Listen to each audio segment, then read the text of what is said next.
Good Wednesday morning, South Florida. Morning sealed meteorologist Julie Durda. Grab the rain gear. We're seeing a better chance of showers in the forecast today. Starting up this morning, and some of the primary threats will be hail, some gusty winds, lightning, and flooding. Now, we're not under a marginal severe weather threat, but we could see some of the thunderstorm activity producing these concerns today. So that Saharan dust is moving out, is being replaced with a content of moisture, really a lot of moisture rolling in from the Atlantic, and that bulk of moisture is what's going to be soaking our forecast later this morning into the afternoon hours. And with that being said, keep the rain gear handy. We'll see those scattered storms as we go into the afternoon hours. Tomorrow, not nearly as wet. Any storms that do develop will be over inland spots of Broward and Miami-Dade. And then we see Saharan dust returning back into the forecast as we go into the end of the week. Noticing our rain chances go down, those temperatures go up for Father's Day weekend. Have a great day.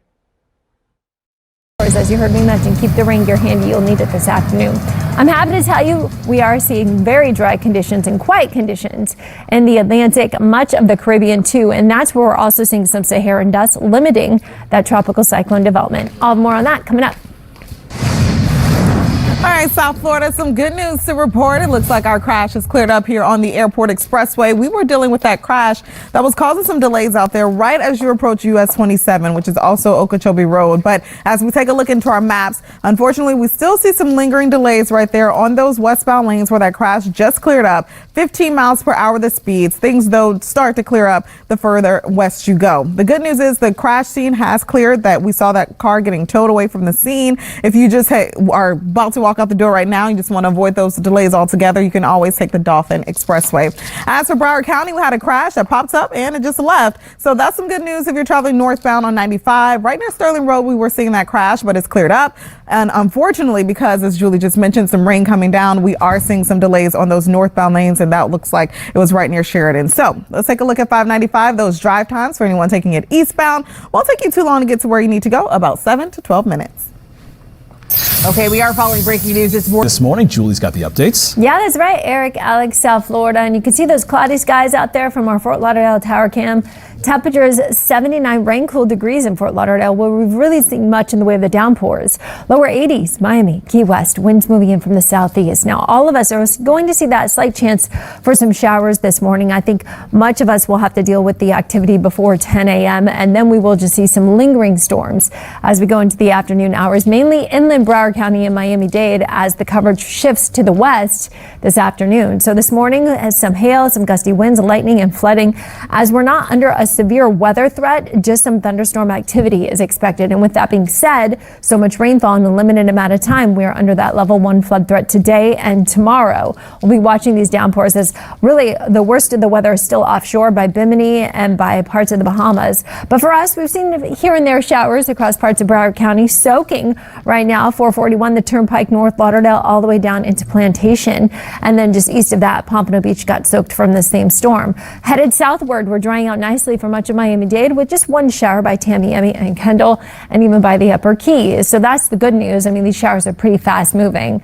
As we go to the tropical update, I'm also happy to tell you there's no tropical cyclone development expected in the next 7 days, but Saharan dust is headed back into our forecast. I'll have those details coming up. All right, South Florida, we are taking a live look at the Turnpike in Miami-Dade. There is a reported crash on those southbound lanes right at the exit ramp at Northwest 74th Street. Looks like, though, we are not seeing any major delays from it. As for the rest of Miami-Dade, we are seeing a lot of congestion in the Golden Glades area. Regardless if you're taking 95 or the Turnpike this morning, you can plan to slow down quite a bit.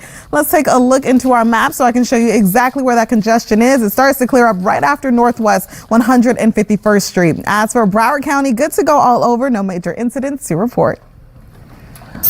Okay, we are following Florida. Welcome back. The time is 6:45 and we've got a temperature of 79 rain-cooled degrees in Fort Lauderdale. That's really where the rain has been coming down. We saw some isolated showers in Miami. The Keys have been staying mostly dry, middle and lower Keys. The upper Keys saw a few downpours as well. But regardless, we're all waking up to these lighter skies and those clouds around, and temperature is definitely above average. We are seeing our Hollywood Beach cam showing those clouds too, and the winds are pretty calm this morning compared to yesterday.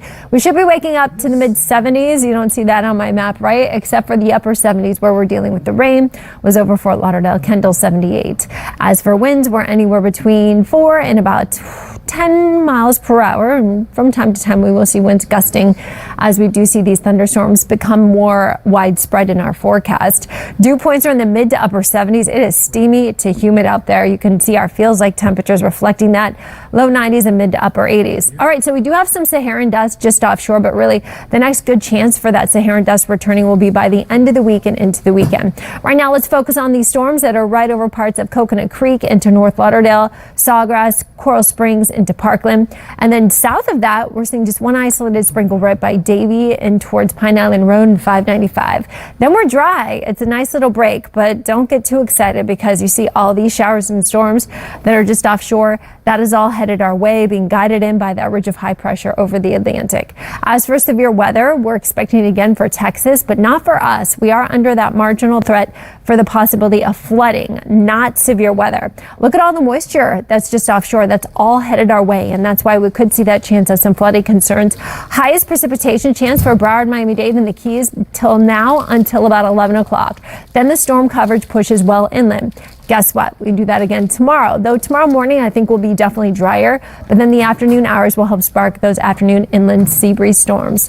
Hail possible today, gusty winds, lightning, and flooding again throughout the morning into the afternoon. Level 1 threat for flooding today and tomorrow before we dry out. And here comes our next round of Saharan dust by the end of the week and leading into Father's Day weekend. That's really going to limit our rain chances. As we look at the 7-day forecast, you see those rain chances going down for the weekend.